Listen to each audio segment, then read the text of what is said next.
Hotep Mbote, Losako, la famille, c'est moi, une fois de plus, Monanka ici pour une vidéo en français. Je vais aller directement au vif du sujet pour ne pas perdre trop de temps. Coronavirus en Chine, sale temps pour les Africains de Canton, victimes de discrimination.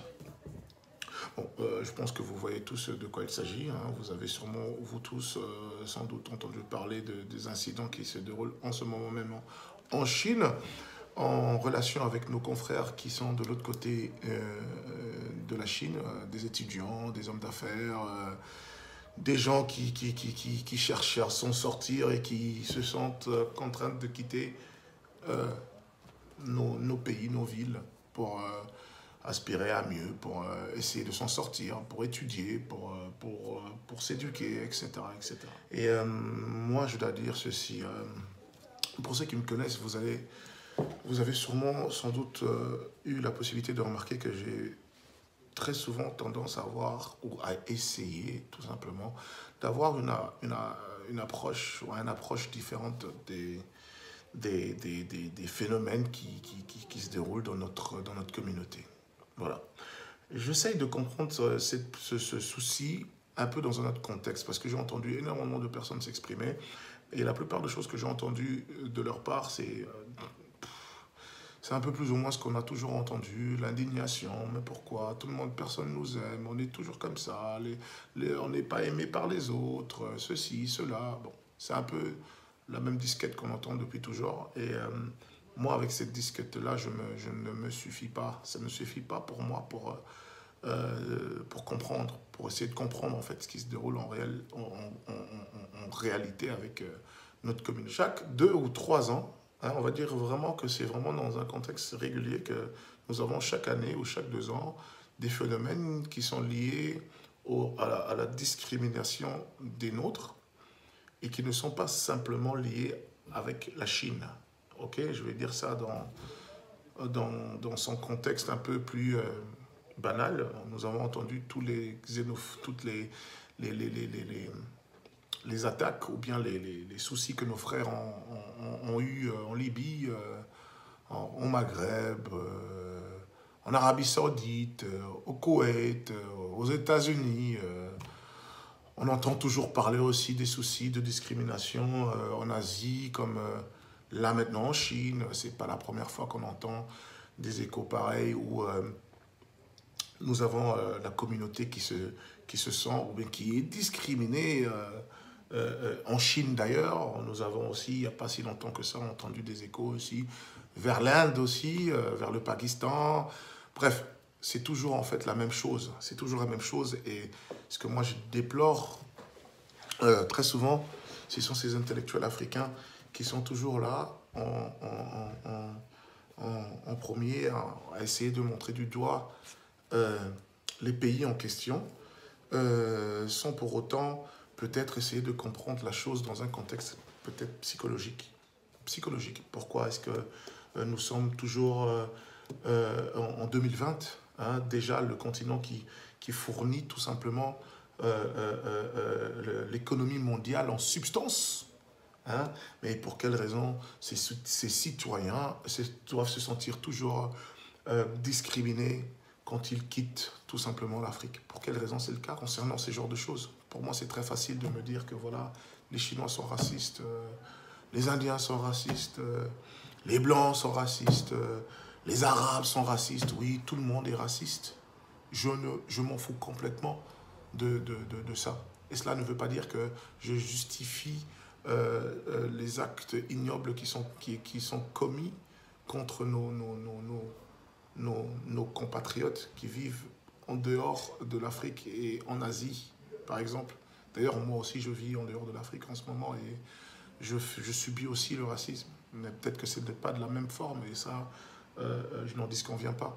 Mais le souci, est-ce que le souci est vraiment toujours lié aux autres? Est-ce que le souci ne viendrait peut-être pas de l'intérieur?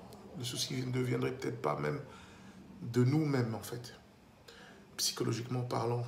Est-ce que c'est peut-être pas nous, par notre manière de concevoir le monde, qui nous fait tout simplement toujours être étonné de la réaction des autres face à nous. Le souci est qu'on ne nous aime pas, on nous aime pas. Est-ce que c'est sur ça qu'on devrait se baser tout simplement pour désigner tout simplement la situation dans laquelle nous faisons face actuellement sur le monde entier ou dans le monde entier? Je trouve que c'est trop petit. Je pense qu'on doit être capable de revoir nous-mêmes comment nous-mêmes nous voyons. On doit être capable de se dire que voilà, l'Africain, quand il regarde au miroir, qu'est-ce qu'il voit?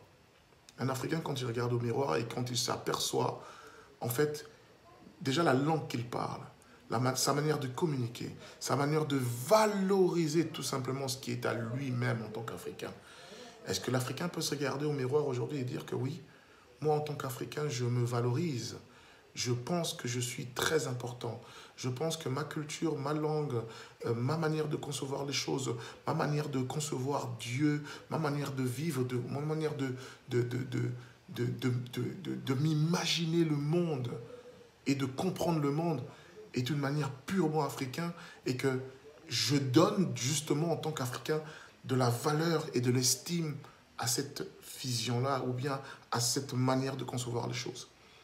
Est-ce que chaque Africain peut se regarder dans les miroirs et vraiment arriver à la conclusion et se dire qu'effectivement, lui en tant qu'Africain, il se prend au sérieux, lui en tant qu'Africain, il prend ses valeurs au sérieux, lui en tant qu'Africain, il prend la manière comment lui et ses ancêtres ont peut-être perçu le monde dans un contexte, oui, au sérieux tout simplement. Et j'en doute, et j'ai des doutes, je suis convaincu que la grande majorité d'Africains ne pourront jamais, jamais dire cela.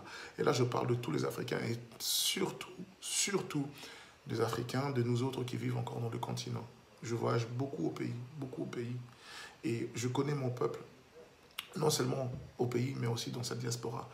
Je connais la mentalité des Sénégalais, je connais la mentalité des Maliens, des Congolais, des Angolais, des Camerounais, des Nigériens, des Ghanéens.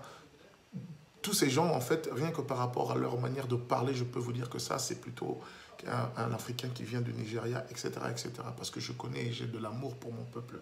Et il y a une chose que nous devons être capables de nous dire, c'est que si on est capable d'être attaqué de cette manière-ci, c'est que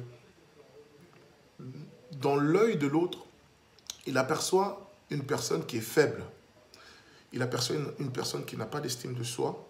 Il aperçoit une personne qui n'est pas protégée déjà par rapport à son état respectif. Et il voit quelqu'un tout simplement de faible. Et dans la nature, le faible se fait dominer, le faible se fait manger. C'est comme ça. Ce n'est pas quelque chose de nouveau, c'est quelque chose que nous pouvons observer dans la nature. Je pense que l'homme, et surtout l'homme, n'est pas exclu de ce concept, parce qu'on l'a toujours vécu. Et peut-être que l'Africain, je ne sais pas si c'est lié par rapport à la compréhension du monde qu'il a adapté aujourd'hui, peut-être que l'Africain n'a peut-être pas compris que la planète dans laquelle il vit, en fait, est extrêmement violente. Tout ce qui nous entoure a été créé, a été conçu d'une manière très violente. L'Europe, que beaucoup d'Africains aiment bien, allez, on va dire, jeter des éloges, a été construit, a été établi dans un contexte très violent. Le monde est violent. La normalité des choses est que nous vivons dans un monde qui est très violent. La plupart des gens, en fait, ou bien ils se protègent de ne pas comprendre ou de ne pas visualiser ces images violentes qui, en fait, constituent notre planète, le monde dans lequel on vit, ou bien on les cache, justement, de pouvoir apercevoir, ou on les prive d'avoir la possibilité d'apercevoir, en fait, cette violence qui nous entoure et qui nous a toujours entourés. Ça appartient à la vie. La violence appartient à la vie. Le monde est féroce. Le monde n'est pas cette mascarade que les Européens essaient de nous faire croire ou comprendre, alors qu'eux-mêmes sont très très violents. Vous voyez, c'était juste allez, un coup de réflexion, parce que je m'aperçois comment on réagit, et comment on est toujours étonné, comment on est toujours stupéfait de ce qui nous arrive, mais je me demande, en fait, peut-être qu'on ne comprend pas, en fait, le monde dans lequel nous vivons. On a un verbe qui n'articule pas la réalité de ce que nous vivons, en fait, sur cette planète. J'aimerais aussi vivre dans un monde meilleur où tout le monde s'aime, où il y a la fraternité qui règne, l'amour qui règne, et tout le monde s'aime, voilà, on s'aime. Mais ce n'est pas la réalité de ce monde. Et comment, en fait, préparer une jeunesse à affronter la réalité de ce monde tant que nous restons, en fait, dans ces genres d'utopie, d'idéalisme qui n'est pas forcément réel, c'est très grave. Tandis que les Chinois, quand il éduque son enfant, il lui fait comprendre que la violence est réelle et la violence est une nécessité. Le blanc, on n'en parlons même pas. Dans sa société, il y a une forme d'éducation qui arrive à faire comprendre, bien sûr qu'eux, ils sont très sélectifs à ce niveau-là, mais la violence est réelle, elle existe dans sa culture. L'arabe, n'en parlons pas. Les Asiatiques, etc., ils ont compris ça. Mais nous, je ne sais pas si c'est lié par rapport à toutes ces idéologies religieuses que nous avons adoptées. On a comme une impression que la normalité des choses serait en fait de vivre dans une planète où tout le monde s'aimait. On s'aime tous. C'est l'amour. Il n'y a pas de problème. Et que quand une personne ne réagit pas de telle sorte, en fait, c'est cette personne en fait qui ne réagit pas d'une manière normale. C'est totalement faux. C'est totalement faux. C'est bien le contraire.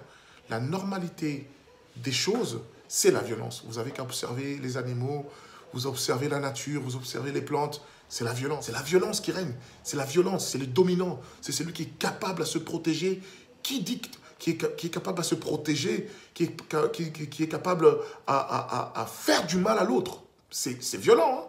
Mais voilà, je vous parle dans un contexte étatique. C'est celui-là qui est protégé, en fait, qui a la possibilité de protéger ses concitoyens.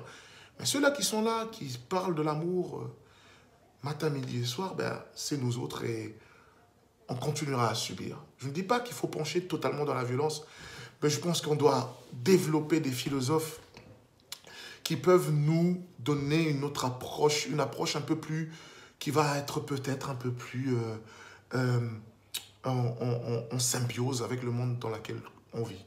Ça ne doit pas être de la violence totale, mais ça doit être quelque chose qui va nous donner la possibilité de se protéger. Et pour se protéger, on doit être capable d'utiliser la violence aussi parfois, très souvent. Donc voilà. Peace and Black Power et voilà, pour une prochaine vidéo. À la prochaine, restons